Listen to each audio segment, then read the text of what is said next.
In 2024 alone, over 1.5 million residents are packing up and moving out of New York State.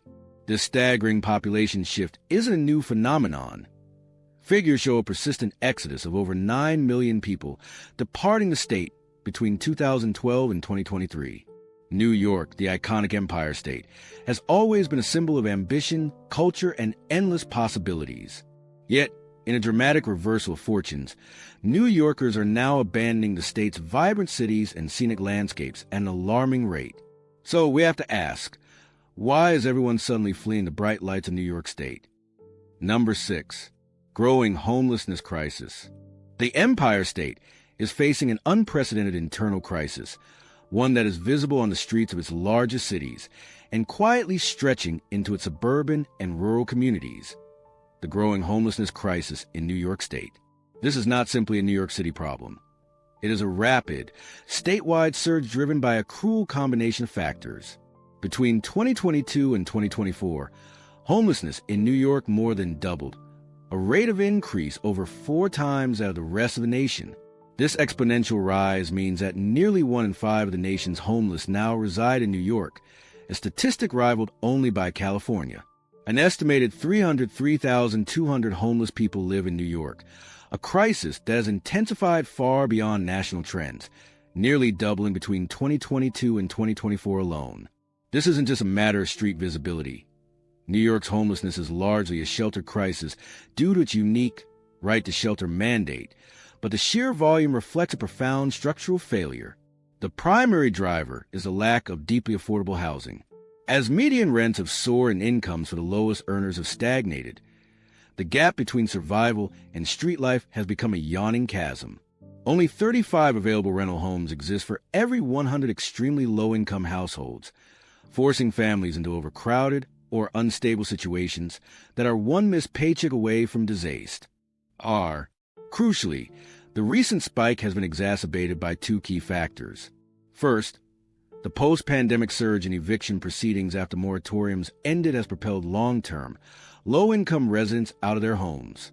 Second, the mass arrival of asylum seekers since 2022, many of whom have no immediate legal right to work, has placed immense, unforeseen pressure on the shelter system, particularly in New York City, which accounted for 93% of the state's total homeless population increase.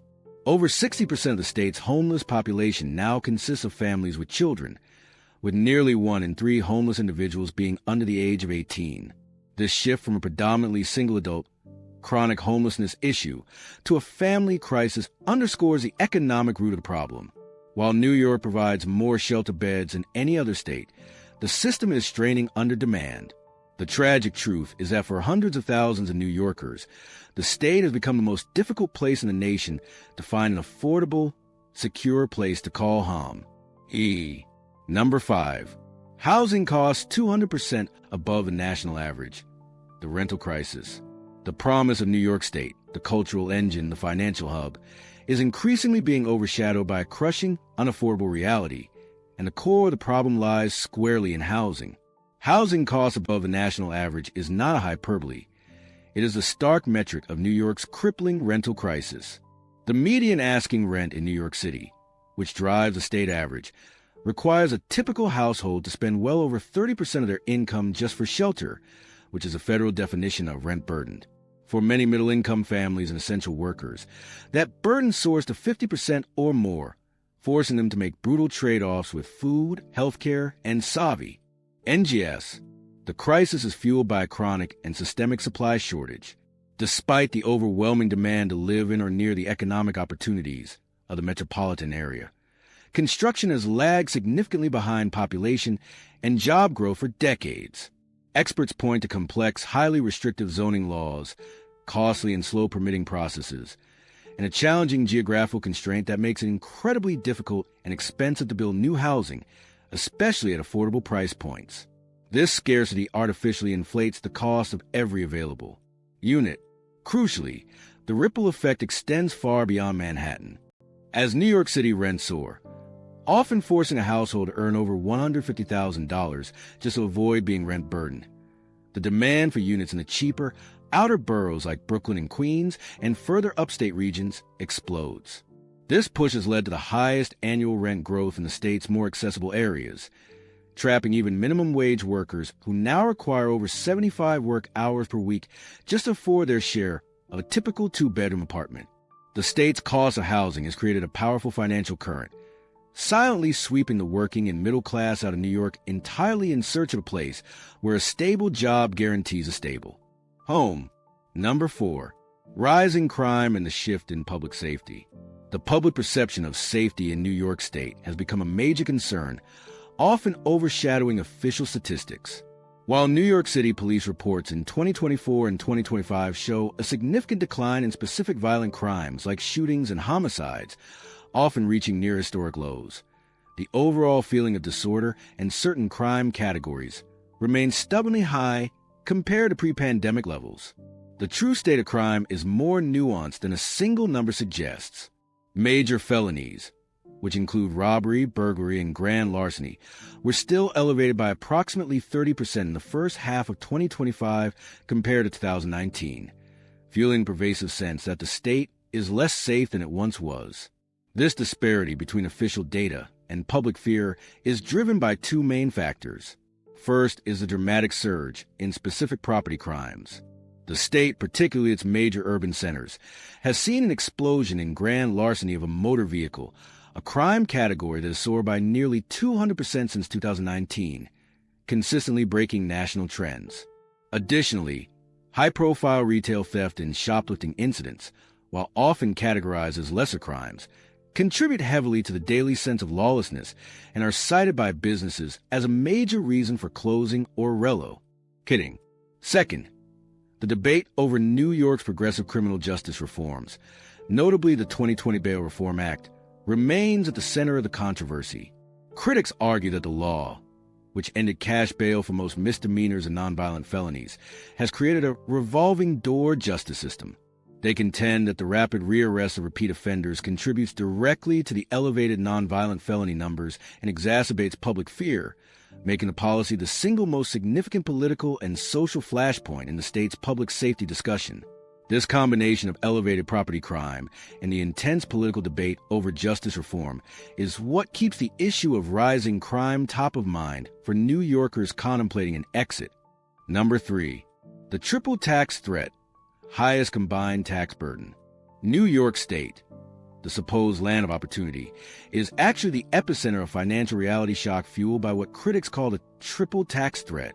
This unique combination of taxes, state income tax, property tax, and local income tax, creates a combined burden that ranks as the highest in the entire nation, suffocating both residents and businesses.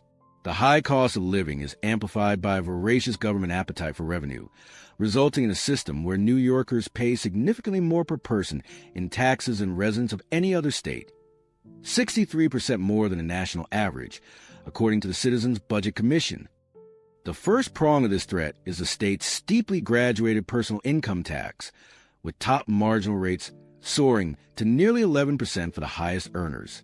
But the second prong, the property tax, is where the financial pain becomes geographically widespread. New York has the second highest local property tax collections per capita in the country, just behind New Jersey. Homeowners across Long Island, Westchester, and upstate communities are subjected to relentless property tax levies, often driven by the state's reliance on local taxes to fund schools and municipal services. It's a bill that cannot be escaped, forcing out middle-class families on fixed incomes. The third and most crippling layer of this threat is the local income tax, primarily levied by New York City. When combined with the state's highest rate, New York City residents can face an astronomical combined marginal income tax rate approaching 15%, the highest in the United States.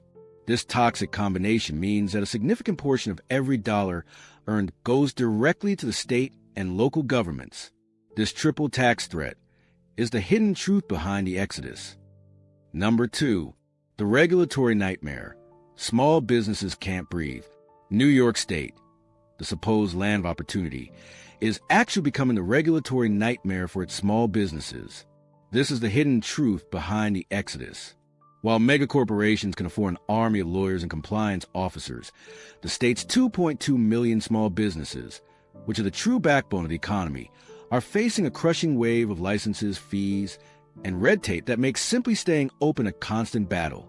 The problem starts at the very beginning, the sheer complexity of getting off the ground. A typical entrepreneur must navigate a labyrinth of forms, city, county, and state requirements, often needing multiple, overlapping licenses just to serve a cup of coffee or sell a TS. The true killer is the cost of compliance. Small firms bear a disproportionate regulatory burden, spending significantly more per employee on compliance than their larger counterparts. Every regulation, from specialized environmental rules and stringent labor laws to occupational licensing that seems designed to slow growth, acts as a fixed cost, effectively taking a much larger bite out of small businesses' limited budget. These costs are exacerbated by a punitive system of finesse. Number 1. Cost of living kills New York. Can anyone afford to stay in 2025? The bright lights of Broadway and the buzzing energy of Wall Street once defined the American dream.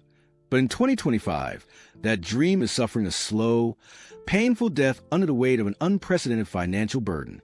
The truth is stark. The cost of living kills New York State dream, creating a brutal question for its remaining residents. Can anyone afford to stay in 2025? The state now contends with one of the highest total tax burdens in the entire nation, combining punishing income taxes, with the top rate soaring to nearly 10.9% plus city taxes for some, and suffocating property taxes, particularly in commuter hubs like Long Island and Westchester. This tax environment, combined with housing costs more than double the national average, has turned the Empire State into a relentless pressure cooker, causing a historic exodus. It is not just the rich who are leaving. The financial pressure is most acutely felt by the working and middle class. For every million-dollar hedge fund manager who relocates to Florida for tax reasons, there are dozens of teachers, nurses, and electricians who are forced out because the basic arithmetic of survival no longer works. Consider the case of Amelia, a single mother of 2 who worked as a dental hygienist in Buffalo, New York, for 15 years. Amelia's income was respectable for her field, but she was constantly playing a losing game of catch-up. Her $1,500 mortgage was manageable, but it was the cumulative cost that chipped away at her security. Amelia faced a triple threat. First, the property taxes on her modest home were so high that they often felt like a second mortgage, ballooning every few years. Second, child care costs for her 2 school-age children, even after school care, were astronomical, requiring nearly 40% of her monthly take-home pay. Third, the cost of simply getting by, from groceries that cost 18% more than the national average to utility bills that consistently spiked in the brutal upstate winters, made budgeting a week-to-week negotiation. I cut the cable, I stopped going out, I bought generic everything, Amelia recounted. But every time the tax bill came, or gas prices jumped, I was sinking deeper. I was working 50 hours a week, and I still couldn't save $100 a month. What was I working? For. The critical tipping point came when Amelia lost her health insurance, and the cost of a routine dental visit for her son was more than her emergency savings. She realized her financial survival was a house of cards. Her decent salary was completely evaporated by the high cost of living, leaving her with no cushion, no savings, and no path to wealth. After months of agonizing research, Amelia liquidated her small savings, sold her house, and used the proceeds to secure an apartment and a job in North Carolina. Her rent is now 40% lower, her property tax burden is gone, and her total tax bite is drastically reduced.